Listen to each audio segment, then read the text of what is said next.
Hi everyone, ఇది match number 23 preview RCB versus LSG గురించి. తెలిసిందే, లాస్ట్ టైం ఎల్ఎస్జీ ఓడిపోయి వస్తుంది జీటీతో అండ్ ఆర్సీబీ ఎంఐతో గెలిచి వస్తుంది.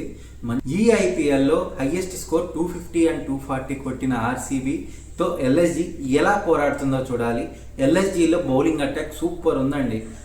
మొహమ్మద్ షమి, ప్రిన్స్ యాదవ్, ఆవేష్ ఖాన్, దిగ్విష్ రతి, ఎం సిద్ధార్థ్, వీళ్లతో ఆర్సీబీ బ్యాటర్స్ని కట్టడి చేస్తారా, ఆపగలుగుతారా చూడాలి. మ్యాచ్లో అయితే ఆర్సీబీ బీభత్సం చేసి పెట్టింది ఎంఐతో.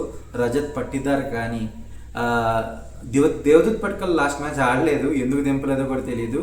విరాట్ కోహ్లీ లాస్ట్ టైం కొద్దిగా రన్ రేట్ పరంగా కొద్దిగా వెనకబడి ఉండొచ్చు వేరే వాళ్ళతో పోల్చుకుంటే. ఈ మ్యాచ్లో అందరితో సాటిగా పోటీగా పోరాడతాడా చూడాలి. అండ్ ఈవెన్ ప్రాక్టీస్ సెక్షన్స్లో కూడా హీఈస్ కాంట్రిబ్యూటింగ్ మోర్. నాకు ఇంకోటి కూడా అనిపిస్తుంది, లాస్ట్ మ్యాచ్ ఫీల్డింగ్ చేయలేదు విరాట్ కోహ్లీ. మేబీ ఈ మ్యాచ్ ఏమైనా రెస్ట్ ఇస్తారా, లేదా ఇంపాక్ట్ ప్లేయర్గా ఏమైనా తీసుకొని వస్తారా ఓపెనర్గా.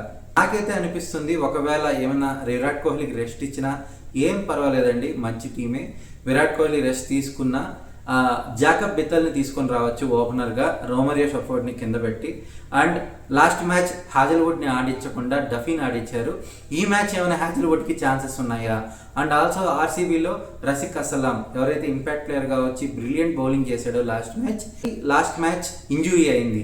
అతని బదులు మంగేష్ యాదవ్ ది డిబిడెంట్ ఈ మ్యాచ్ ఆడి ఖచ్చితంగా హై పర్ఫార్మెన్స్ ఇస్తాడా లేదా చూడాలి.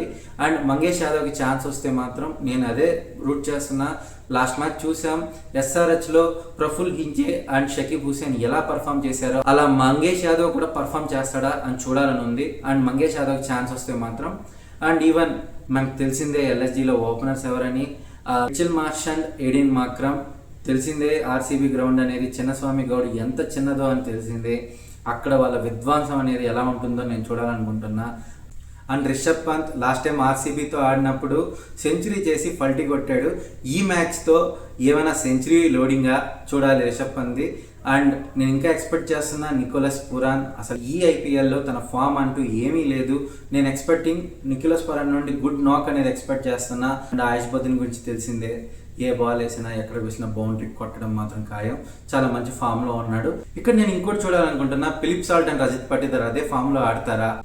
రేపు కానీ ఆర్సీబీ కానీ గెలిస్తే టాప్ పొజిషన్ లోకి వెళ్తుంది. చూడాలని ఉంది, ఆర్సీబీ గెలుస్తుందా ఎల్ఎస్జీ గెలుస్తుందా అన్నది. నా ఫేవరెట్స్ అయితే ఆర్సీబీయే. చూద్దాం. రేపు కానీ విరాట్ కోహ్లీ ఆడకపోతే జాకబ్ బిత్తల్కి హై ఛాన్సెస్ ఉన్నాయి రావడానికి ఓపెనర్గా.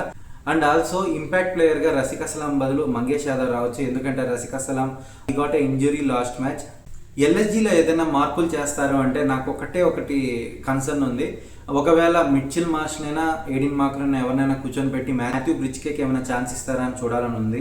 ఒకవేళ మాథ్యూ బ్రిడ్జ్కే వద్దు, మేము ఇద్దరితోనే పోదాం అంటే they are brilliant batsmens, they can do it. But ఏదైనా ఒక ఛాన్స్ ఇచ్చి దే కెన్ గెట్ మాథ్యూ బ్రిడ్జ్కే ఇన్ టు దట్ అంటే చూద్దాం, దెర్ ఇస్ ఎ ఛాన్స్. రేపు నా ప్రిడిక్షన్స్ అయితే మొహమ్మద్ షమి సేమ్ ఇంటాక్ట్తో బౌలింగ్ వేసి పవర్ ప్లేలో ఆర్సీబీ బ్యాటర్స్ని కొంచెం ట్రబుల్ చేస్తాడా లేదా అని చూడాలని ఉంది. And also prince Yadav brilliant bowling వేస్తున్నాడు అండ్ వికెట్ కూడా తీసుకుంటున్నాడు. అండ్ ఎం సిద్ధార్థ్ కూడా మంచి బౌలింగ్ వేస్తున్నాడు. చూడాలని ఉంది ఏం చేస్తారో రేపు అన్నది. ఒకవేళ ఎల్ఎస్జీ బ్రిలియంట్ ప్లాన్తో వచ్చి ఆర్సీబీని ఆపగలిగితే వాళ్ళ హోమ్ టౌన్లో, అది చిన్నస్వామి స్టేడియంలో, it will be brilliant from LSG అని చూడాలి. రేపైతే నేను డెఫినెట్గా ఆర్సీబీకి రూట్ చేస్తున్నాను అండ్ ఆర్సీబీ విన్ అవ్వాలని కోరుకుంటున్నా. అని చూద్దాం, ఆర్సీబీ ఒకవేళ విన్ అయిందంటే టాప్ పొజిషన్కి వస్తుంది. మీకేమనిపిస్తుంది, రేపు విరాట్ కోహ్లీ ఆడతాడా లేదా, రిషబ్ పంత్ నుండి మంచి నాక్ వస్తుందా లేదా, ఏమనుకుంటున్నారో please comment below. And thank you అండి. ఎవరైనా కొత్తగా ఈ వీడియో చూస్తుంటే ప్లీజ్ సబ్స్క్రైబ్ చేయండి అండ్ షేర్ చేయండి అండ్ లైక్ చేయండి ప్లీజ్.